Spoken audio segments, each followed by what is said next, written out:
Lincoln County, living, we're roaming free. Every town a treasure, every moment a spree. From the valleys to the mountains where the wild things be, Lincoln County's heart is calling you and me.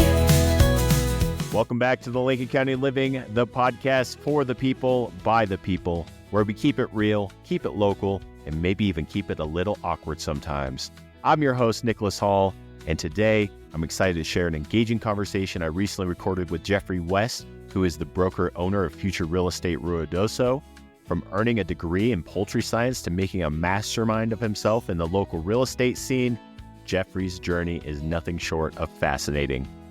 We delved into his personal and professional life, tackling the challenges and opportunities that shape our dynamic industry. So buckle up as we dive in. Let's get started.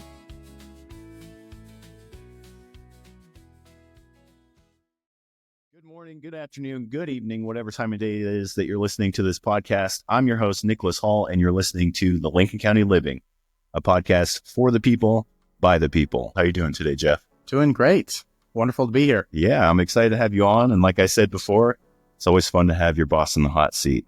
Can you share a bit about your personal story and what drives you both personally and professionally? Well, that's a good question. What drives me personally and professionally? I've always been, since I was a young child, always a mover and a doer, always curious, always exploring. I don't sit still very well. That's not a strong suit at all. Getting through an entire movie without getting up is impossible for me. My brain is always working, except when it's bedtime, though. I do have a knack of being able to turn that brain switch off, hit the pillow, and get a decent night's sleep, start the next day. I've always been curious about nature, loved animals, still love animals. I just remember as a young kid, I was always exploring. And when it comes to professional side of things, I had a fruit stand when I was a kid. My parents divorced when I was young. And so I'd go visit my dad on the weekends, and there was a stand of Bradford pear trees. And as a young kid, I would load up a black trash bag full of pears. And when I would go back to my mom's in the city, I would set up a pear fruit stand at the corner of the intersection next to our driveway, and I would sell pears. So I've been in business. He's been in sales for a long time. Yes, absolutely. Yes. And like I said before, you do have your master's degree in poultry science. Is that correct? Actually, I have my bachelor's in poultry. I have my master's in agriculture economics. Okay. That's a good correction. Yes. I went to college to figure out what I didn't want to do. And the story on the poultry science is I was very involved in 4-H through my elementary, middle school, and high school years. I actually did 4-H from, I think, 3rd or 4th grade all the way up to graduating high school. And I loved birds. Got my first bird, Easter. They put the duck in an Easter egg. And I found this duck in an Easter egg hunt. And that started my poultry journey. I was probably around 6 or 7 years old, maybe younger than I don't even remember, but I just remember, and her name was Quackers. But that started my poultry journey. And I actually showed exhibition poultry in high school at the county fair. Fancy birds, like people showed dogs, the Westminster Dog Show. Yeah. I showed chickens, and there's so many different breeds and varieties and types of chickens. Well, I had a lot of experience. And so it was a full ride scholarship to the University of Arkansas. And it was a way for me to go to college, get an education that didn't cost me an arm and 2 legs. It was a great experience. I learned a lot, but I did learn that I did not want to go into the poultry industry, even though it's a great industry for young professionals. And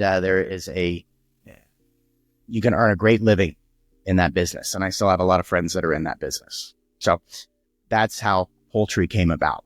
Okay. And then I graduated undergrad just shortly after the recession, 2009, and listening to business professionals saying what they would do if they could go back in college and start their career over again or do something a little bit differently. They all said that they would get an MBA or a degree in economics. So I said, I'm going to listen to what they say. I don't want to make the mistake myself because I know once I get out into the business world and start earning money, I'm not going to be able to go back to school. I don't have that control and discipline. So I stayed in and got a master's degree, non-thesis tract in economics. Wow. Well, that's a good thing to have. At what age did you start real estate? Did you start your real estate career? Think I was licensed. I don't even remember how old I am. Half the time I forget. I got licensed in 2013. I think I was 26. I was born in 86. So somebody else do the quick math for me while I'm. Yeah, we'll let them do the math. They can figure it out. We'll keep that a secret for you. So, you started at a real young age for most people. What inspired you to pursue a career in real estate at such a young age? Well, that's interesting because real estate was not in my life goals as a career. I moved to Ruidoso for a business opportunity. I had a gentleman that inspired me in a lot of ways, and I came here to work for him. He was in commercial and multifamily real estate. He owned his own business. So I moved here and I became his maintenance man with a master's degree. Just because I couldn't get a job anywhere else with that master's degree, the job market was flooded. And so that's what caused me to move here to Ruidoso. My mom lived here. My sister was here at the time too. So I was the maintenance man. He asked me to get my real estate license so that I could assist him with his real estate acquisitions and sales. And he had a property management company, and I worked for that. It was nightly vacation rental, but also long-term and commercial. And so that real estate license actually helped me move through. And to be honest with you, it took me almost a year to get my studying done after hours, pass the test, and then get going. And of course, it was well over a year before I made my first sale in real estate. Yeah. Or not. I was licensed for over a year before I made my first sale. Guess who my first client was? Who was that? Me. He sold himself his own house. I did. And my mindset is, how can I represent somebody at the highest level if I don't know what it's like going through? That's fair. So the real estate license was really more of a supplement or a complement to my position at that time. And that's how I got started in real estate. And you said that was in 2013? 2013. And I was with that company for another 3.5 years. I left in August of 2016. And that's when I went full-time real estate. It's August of That's right. 2016. That's right. And where did you move here from originally? Well, that's a fun story too. I moved here from Fayetteville, Arkansas, where I went to college. Right. Okay. Before that, I lived in a small town in North Texas between I-35 and 75. You hit Gainesville or you hit Sherman. Okay. You go to the middle. Okay. So I-35 hanging right on 82, right there at that midway point between the two highways. A little town called Callisburg, Texas. That's where I went to high school. Big county, big school district. I lived about maybe 30 minutes south of there, just outside of Lake Kiowa, in between Lake Kiowa and Collinsville, Texas. It was the boonies then. Okay. It is not that anymore. It's grown since then. It is not the same place. So much growth and development. Wow. So you started real estate in 2013, and I know Future Real Estate started in 2016. Yes. Can you tell us a little bit about that? What made you decide to open your own brokerage here in Ruidoso? Future Real Estate was established by Justin and Marianne Munoz in Alamogordo. And they established the brokerage in February of 2016. Okay. And as I mentioned, I went full-time in real estate in August of 2016. I was ready for growth at that time. And that's kind of when I met Justin, is November of 2016. He had called me up and said, I have a couple referrals for you. Are you interested in working on a referral basis? And of course, me, yes, heck yes, absolutely. And so that's really our initial connection. And then I had kind of mentioned that I was looking to change brokerages at that time. And that's when the conversation really really spurred and got serious. And what was it? It was the day after Christmas. I believe it was the day after Christmas that we signed an agreement for me to be an associate broker with Future Real Estate in Alamogordo. So I brought Future Real Estate to Lincoln County, New Mexico at that time. And I worked as a solo associate broker under Justin Munoz. He brought his qualifying broker license up here. And so I worked as a solo associate broker with Future Real Estate up until June of 2018, in which we brought on a team member, my first team member. And then that's when it kind of rolled into January of 2020 that I officially purchased Future Real Estate Ruidoso and our office building here and got things going forward. And interestingly enough, we signed the contract on the exact same day, not planned, purely by coincidence. We signed the contract on the exact same day for me to buy Future Real Estate and create what we have here in Lincoln County. Same day that I signed my independent contractor agreement with Justin and Mary Ann back in 2016. So it was just meant to be. Yeah, I just got goosebumps. It was really, really cool to, and we came up with, we discovered that coincidence at the signing table. Justin I think he had a curiosity in his mind and scrolled through his paperwork real quick, pulled it up, and showed me the exact same date. It was so cool. That's incredible. So were there any mentors for you in your early stages? Early stages. How early are we talking? So like when you first started, we'll say, let's start with real estate in general. So back in 2013, were there any role models for you? Any mentors? Absolutely. So Bill LeMasters was the gentleman that I came here to work with. Okay. And he has been an inspiration, and he was a mentor for many, many years. And I'd known Bill since I was pretty young. Family vacations, trips, my mom and him dated, and they were business partners. And then it became more of they're just business partners over time. But Bill was a huge inspiration for me in where I am and what I do today. Okay. I have never told him that. So hopefully he may hear this. I've wanted to, but yes, he's been a massive inspiration for me. He owned Hummingbird Cabins, Wall Management, Rio Ruidoso Company. Okay. That was the first brokerage I got licensed with. And I learned a tremendous amount during that time. So Bill would be that huge mentor. And then moving into real estate, Justin Munoz. Justin and Mary Ann have been huge mentors through my time. And then, of course, I met a career coach, Rich Rudnick, back in 2015. And he has been massive inspiration and guidance for me. He's a massive inspiration and guidance for all of us in the office. For many, many people. Yeah. Absolutely. Yeah, he's a great guy. So is Justin and Mary Ann. We love him to death. So they're great. And many other great people in the brokerage, too, that all have unique experiences in life and in real estate and can be a resource for help. Absolutely. There's lots of people in the brokerage I call and say, hey, I need some help here. What do you know? And how can you help solve my problem? Because I've never experienced this before, but I have a suspicion you've encountered it. You know, Future Real Estate is a lot of younger brokers, but there is a lot of seasoned brokers in the as a whole, not just Lincoln, absolutely, but there's a lot of seasoned people. So I can see how you can reach out to everybody and ask for help. So yeah, massive experience in the brokerage, especially in Alamogordo, and of course we have great experience up here in Ruidoso. What sets Future Real Estate apart from other brokerages in the region? It's a great question. Future Real Estate our tagline is raise your expectations.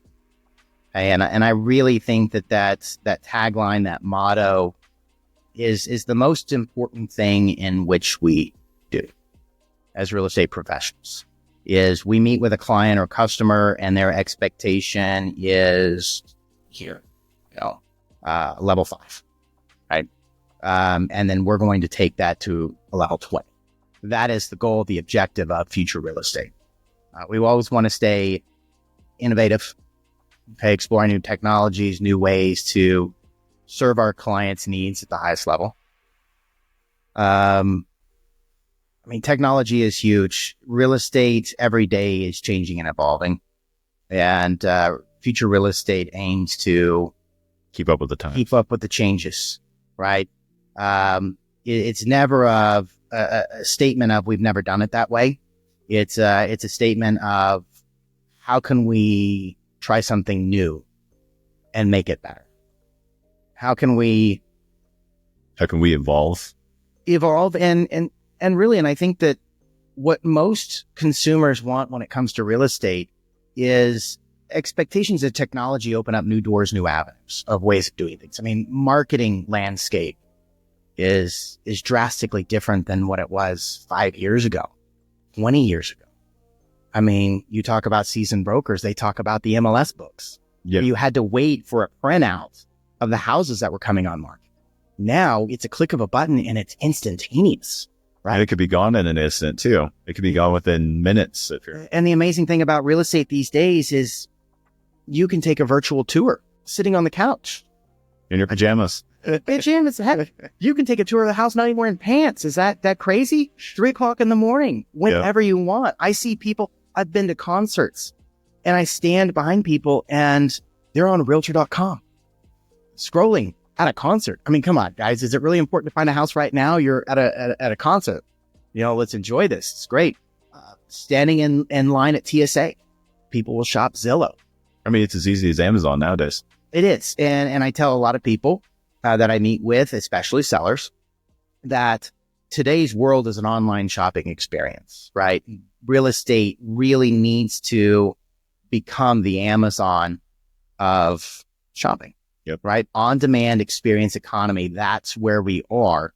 And our consumers require or request information when they're ready for it, right? When it's convenient for them, not 30 minutes when their lunch break's over, not in 30 minutes when the baby wakes up right now.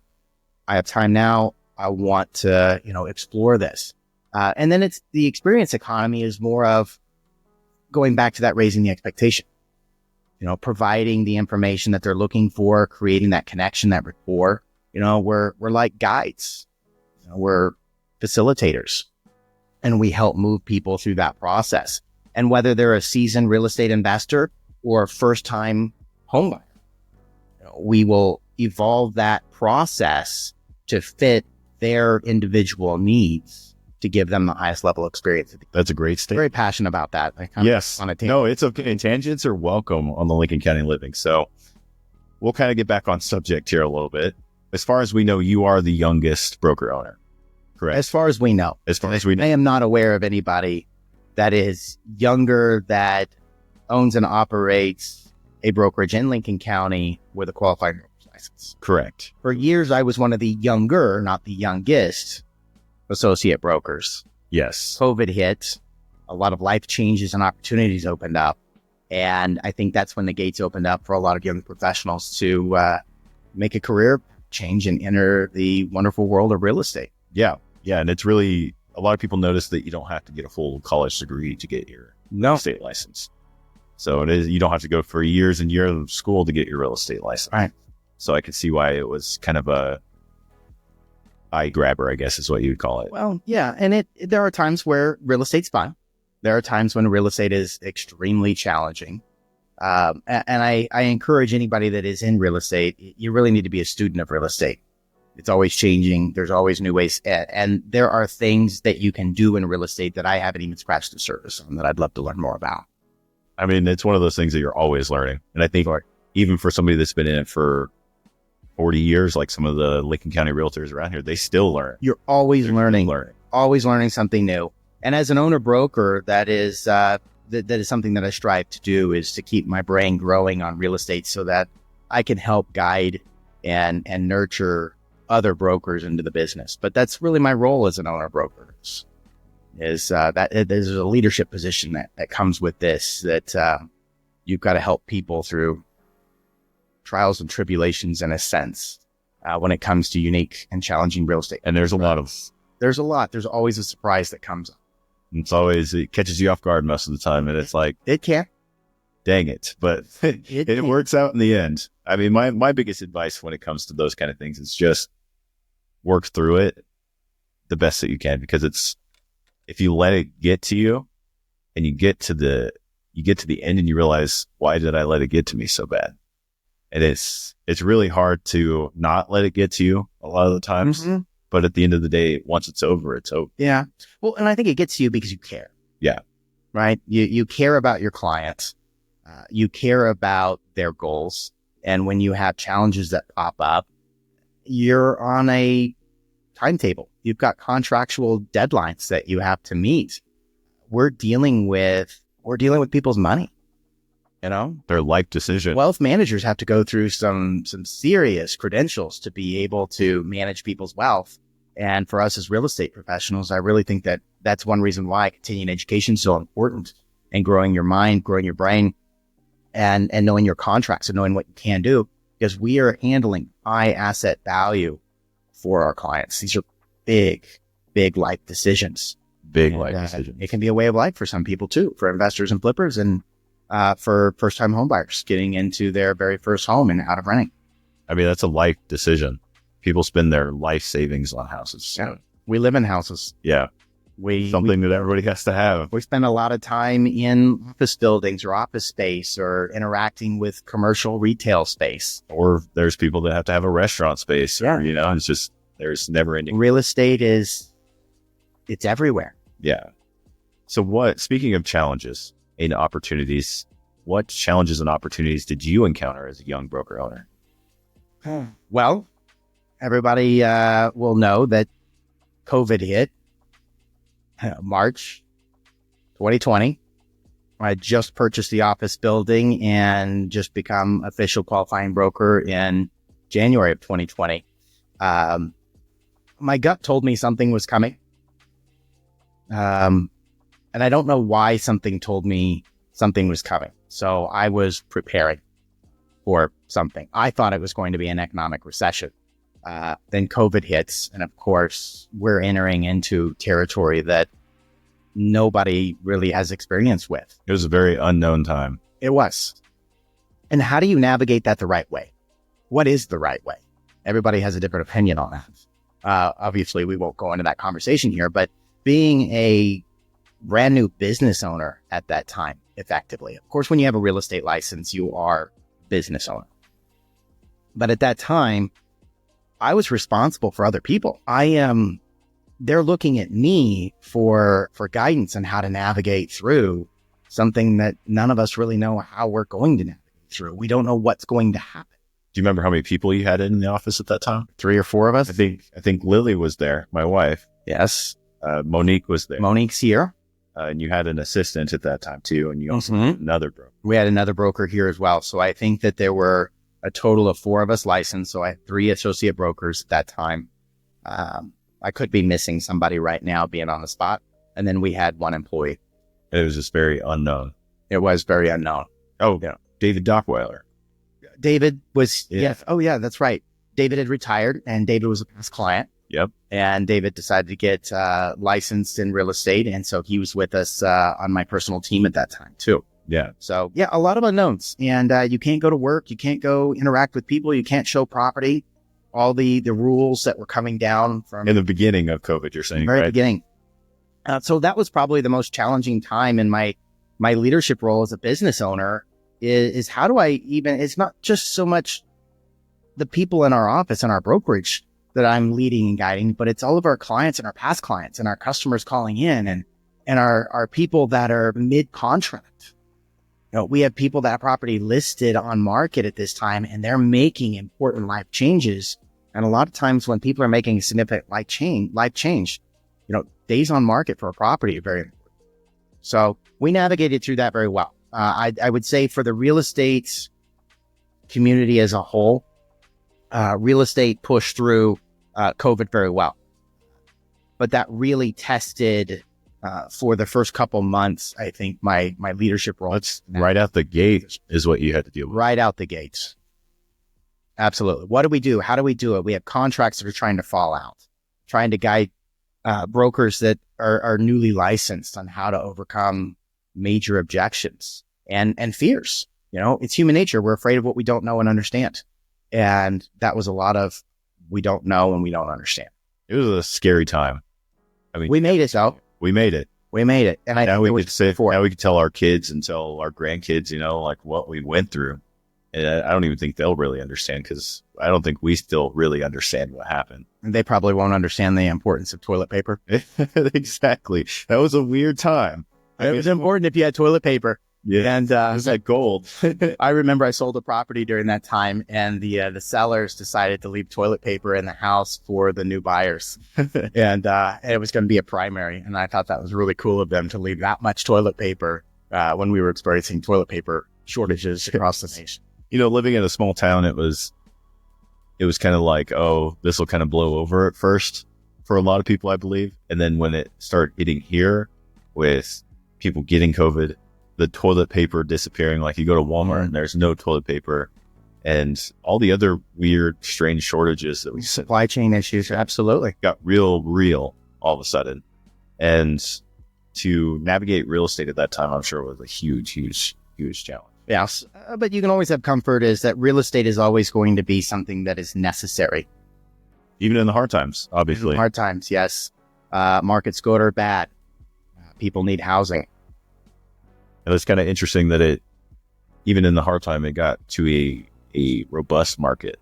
It started getting a little crazy with multiple offers. Real estate nationally was just... It was a madhouse. Charts.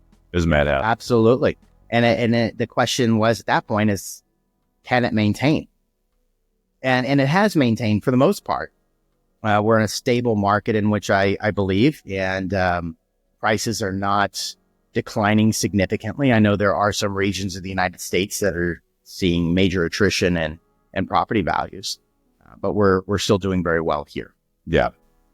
How do you define leadership in real estate? How do I define leadership in real estate? I don't know exactly how I would Webster Dictionary define that. It's a lot about like what I mentioned with going through COVID.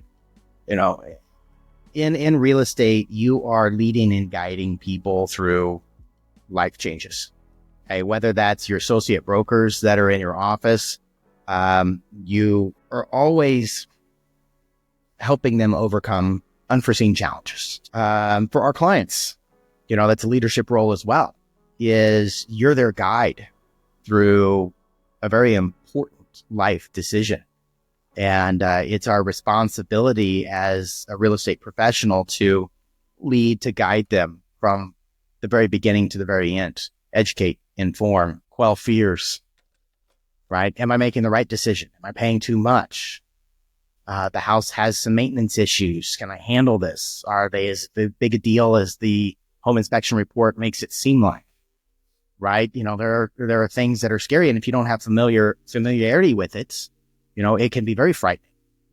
Buying property, and even seasoned investors will come across something that's a challenge that they've never seen before, and helping to guide them through that process. So, in a lot of words, that's how I would define leadership in real estate. I think that's fair.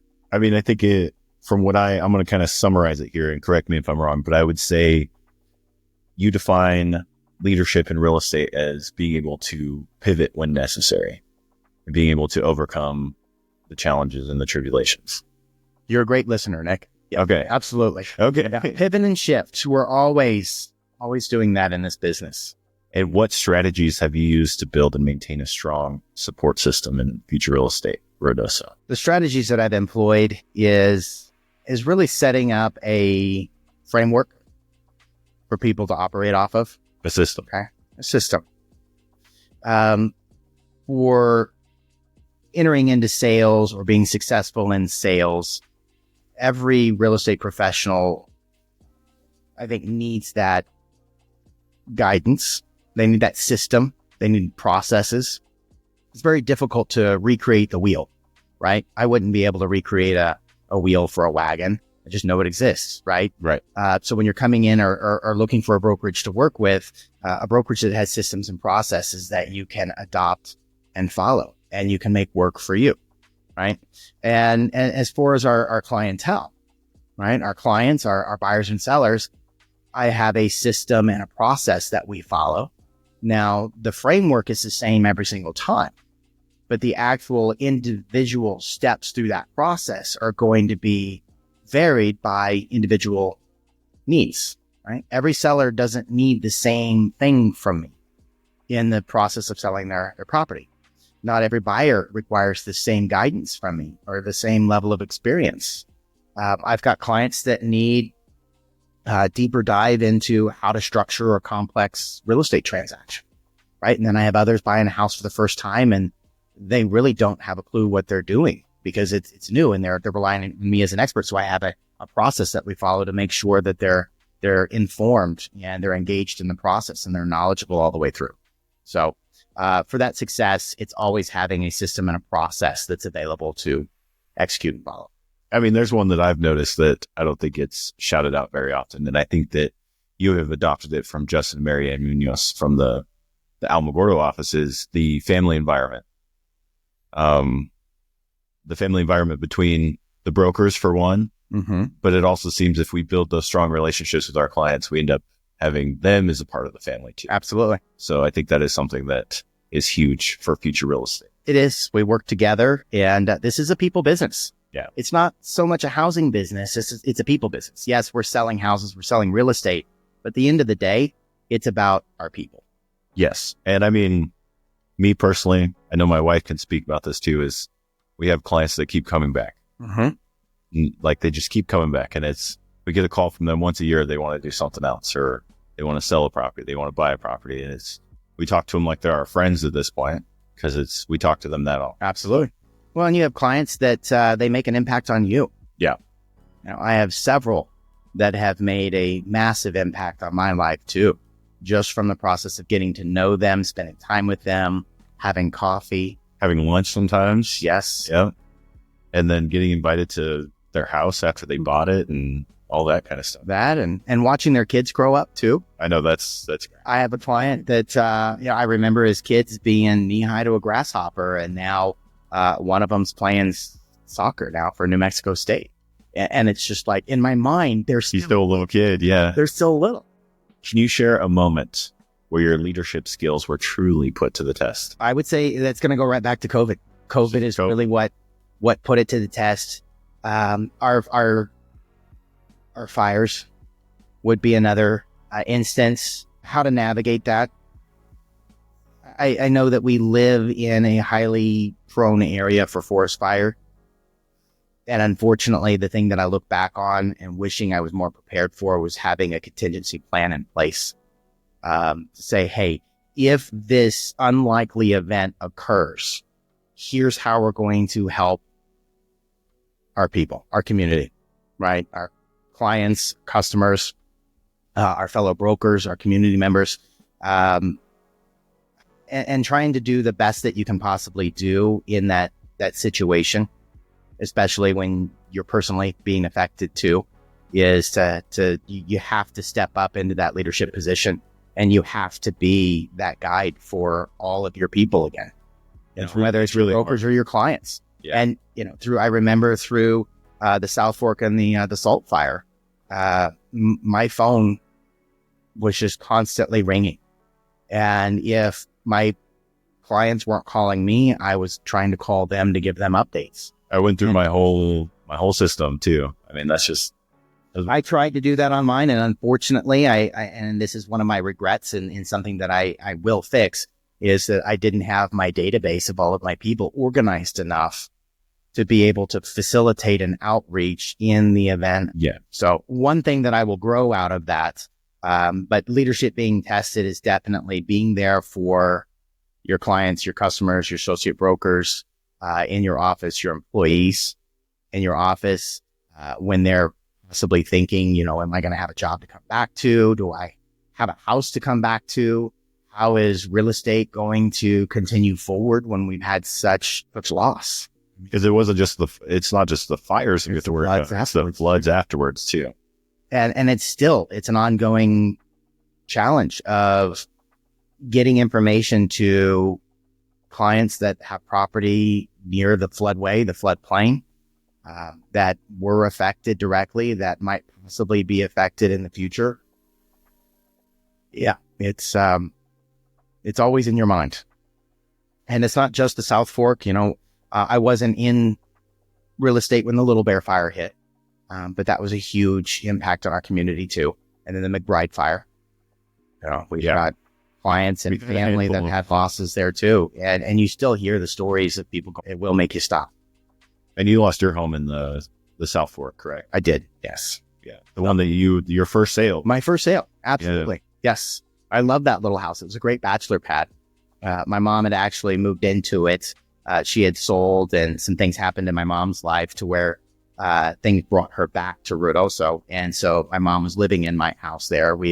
Monique and I had bought a house here in Ruidoso that was not affected by the fire, fortunately. But I tease that when you fall in love with a woman, she likes you. She doesn't like your stuff. Right. So 80% of my stuff was still in that house, and sometimes there are several silver linings. And while it was a very stressful and hard event for me, there's a lot of people out there that were less fortunate and are still experiencing hardship. It's definitely going to be years before I think we recover from that one, because that was a pretty big one. It'll be a long time. And there are some people that may never recover, unfortunately. And, we still need to be aware and doing what we can to help. And the Lincoln County mindset I've noticed is people are too stubborn to just give up. They're going to keep trying no matter what they do. Ruidoso will always be here. Yep. Ruidoso will always be here. Surrounding small towns. I mean, there's huge history here. And there's a huge drive to experience a piece or own a piece of this area. Exactly. I call Ruidoso is like a boomerang. You try to leave, You just come right back. come right back. Yep. I tried to leave one point, and I came right back. It's a great area. I mean, it really is. And it's home for a lot of people. Absolutely. And even for the people that come here and establish themselves, they end up staying, no matter how hard times get. That's basically what we're trying to say. Yes. People still stick around. The town, the area will recover. This isn't the only challenge we'll face. There will be more. And I hope that we all continue to learn and prepare from it. And I think a lot of people learned about, like you said, contingency plans now, even as not necessarily saying a business owner, but someone who owns a home, someone who lives here. It's always good to be safe and be ready for anything like that. Sure. Because it could happen. And hopefully that knowledge will pass down, because it could be a long time before we experience another catastrophic event. Yeah. Hopefully it's a long time. Hopefully never. But hopefully that knowledge is passed down. Because I know Ruidoso has experienced catastrophic events through history. For a long time. Let's try not to forget how to be prepared. Where do you see future real estate heading in the next 5 to 10 years? That was the most Rich Rudnick question I could have ever asked you. Right? But let's hear it. It's always good to plan. I'd like to see future real estate in Ruidoso. And of course, Justin and Marianne share this is we want to grow and we want to touch more people's lives. Right. So for me specifically, for Ruidoso, I would like to see more brokers in our firm that receive training, guidance, support that can impact more people's lives in the home buying process. Right. Okay. I'd love to see growth. And that is something that I will be working on over the next several years is growing future real estate as a whole. As a whole, adding more brokers. And then, of course, enhancing our competitive advantage in the marketplace with use of technology. And how do we incorporate the new technologies that are available out there? Especially with AI and everything coming into the mix now. Absolutely. And over the Christmas holiday, I had interviews with some companies that are utilizing AI in the sales process. And how do we as real estate brokers incorporate AI to facilitate the sales process? Without getting in trouble. Yeah. That's the biggest thing. That's true. I'll always review what's put together. It's the same thing with a real estate contract. Double check it and make sure that it's accurate and complete and facilitates the goal. But AI, I mean, absolutely. There's so many of our meetings that are done with Zoom because Ruidoso is a secondary vacation home market. I'll have clients that I never meet face to face. And Zoom is the closest to face I can get. And AI now will summarize your entire Zoom meeting so that you can then send that out to your client and say, hey, here's an outline of all the things that we discussed. about your listing. There's so many. It's going to be beneficial. I really believe so. Yes, absolutely. So used correctly, it's already starting to help in marketing. Yep. And virtual staging is really helping out. that too. Yeah. When we have a vacant house that won't sell, we'll put some virtual photos mixed in with the regular photos, and it helps. Yep. That can help people visualize during the shopping experience. What will this house look like if it's furnished versus It's all about the internet. empty? Absolutely. It's all about the internet. We talked about that earlier in saying that you got to make it as easy as Amazon. Absolutely. People And gotta- uphold the highest level of integrity while you're doing it. Exactly. Transparency and Disclosure. disclosure, protecting the public. Yeah. That's what we are here to do. And that's what the realtor associations that we're a part of really push is ethics and making sure that we are protecting the public at all times. Exactly. What excites you about the future of real estate markets in Lincoln County and beyond? Well, our whole area is unique, but it is also always resilient, right? This community always has a draw. I'm one of those Texans that would come here and visit during the summer when it was hot and come up to ski. And I mean, Now he's a local. yes, been here, 15 years now, but coming here since I was 10 years old. And, there's always going to be that draw to be here in the beautiful mountains and the cool weather. And we have this unique feature of where we are, that we've got skiing, we have casinos, we've got horse racing, we have For hiking, you got biking, we've got fishing. golfing, disc golf, Yeah. yes, fishing, horseback riding, hunting. One thing that I love about here is that I can go out in the morning and hunt and then be back in the office and ready for meetings. And go home. Where do you find that? Exactly. It's beautiful, I'm back in the office in the evening, go I am- back out in the afternoon. Right, I'm not an avid hunter, and I've just recently gotten into hunting in the last couple of years. And I think that is just a unique benefit of living where we live. It's beautiful. There's a lot to do. There's a lot to do. And I think that we're lucky in the fact that we have such a diverse, economic basis here. We've got entertainment. There's just all kinds of things that you can do. Our Midtown area has grown immensely in the last several years. And that's really cool to see. I'm excited about it. It seems like, with the interviews that I've done on the podcast, seems like the diversity of Ruidoso and Lincoln County is also changing. Seems like we're starting to become like a melting pot, I guess you'd say. Yes. It's just a different amounts of people, and it's starting to evolve into its own thing. It is. And it's changing. And I think Sometimes that can be hard. Yeah. Because, there's many of us that remember what Ruidoso once was. And it's not exactly the same anymore. Is that good or bad?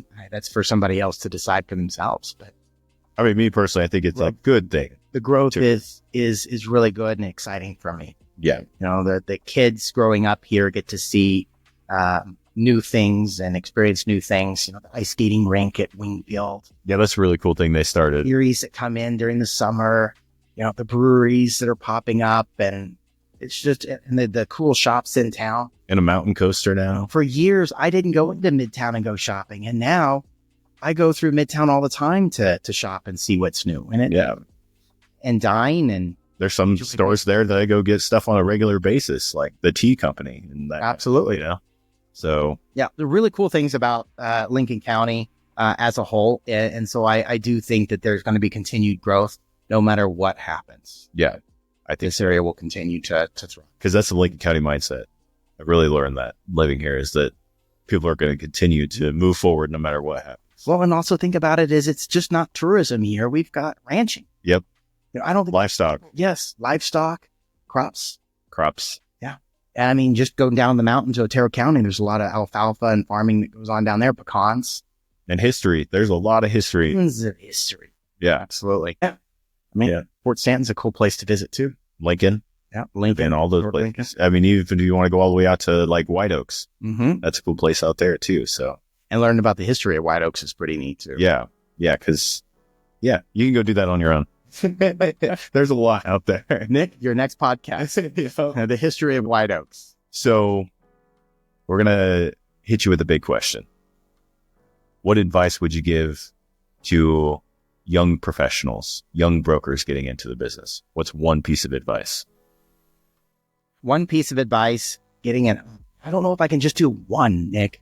I might have to give you two. Okay, we'll take two. The first piece of advice is knowing that real estate is challenging, it's dynamic.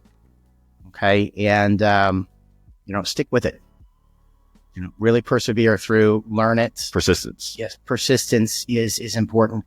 But when I tell you I have to give you two is that systems and processes. Okay, fundamentals. There are some basic fundamentals in real estate sales. So if you're a new broker getting in the business, there are things that will never change. Okay. And that is setting aside time to prospect for new business. Okay. Following up with past clients. Okay. Checking in with them to see if there's any life changes. If they have any friends or family that are in need of services that you can help them with. And then staying in tune with your business, but not getting caught up in the real estate transaction and forgetting to ask for referrals. Ask who you know that could benefit from services. So I think those two things would be persistence and sticking with the fundamentals of the business. Yes. And to kind of add to that second one that you gave, a piece of advice I would give is to maintain your personal life as well. Family life balance. Family life balance. That is a good one. There's lots of little nuggets we can give here, Nick. Yeah. And that is tough when you get into business and you find success. Setting those parameters to spend time with your family or recharge for yourself. Exactly. And that's a hard balance. So you'll have to set those expectations with your clients, your working hours. Yep, exactly. And clearly communicate those. So speaking of younger professionals, if you could go back and give yourself one piece of advice, what would you give? Oh, as a business owner, when you find success and things are going great, the one thing that you don't really pay too close of attention to is your expenses.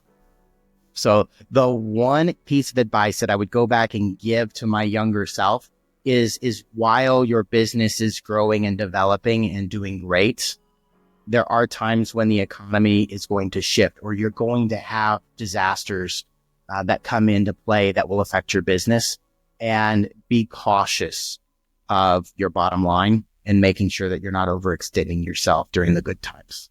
Be money wise. Be smart. Be wise. And be more attentive to what you have coming in and what you have going out, and making sure that you are safe in your business and that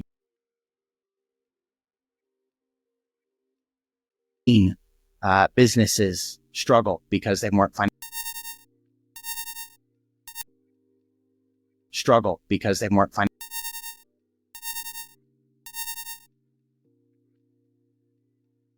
and I'm making those corrections now, is being more aware. But I would have told myself,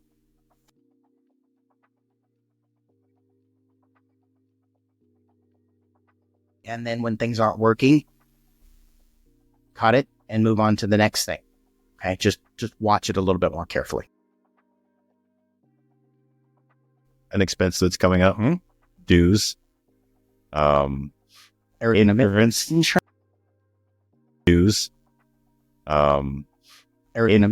insurance, and it's not.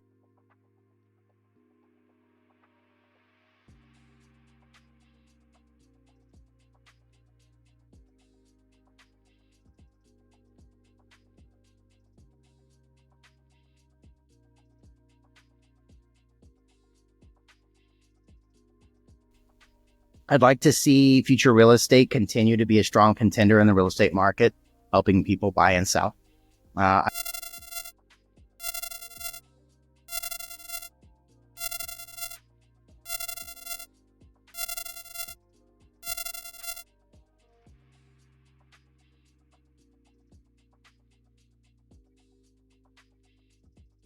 Maintenance man for properties for years, and I help with the property management division. So I've got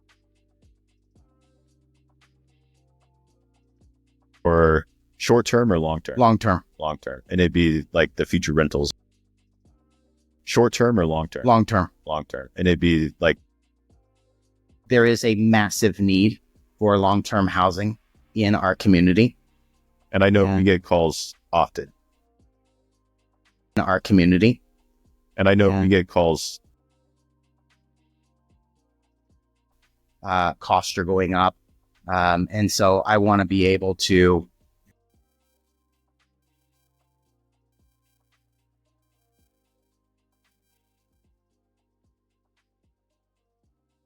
that is to get into the business of long-term rentals. That's a big announcement. So yes, This is a big announcement. we're working on it right now. Very cool. Very cool.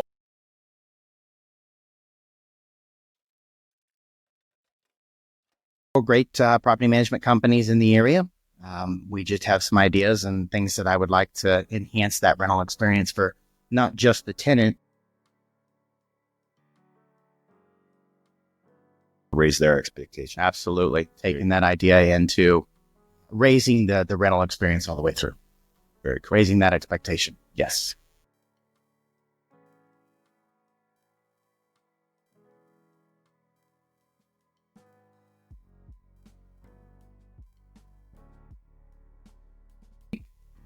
Our number is 575-415-4039. And then you can ask to connect with me or route to Rodoso.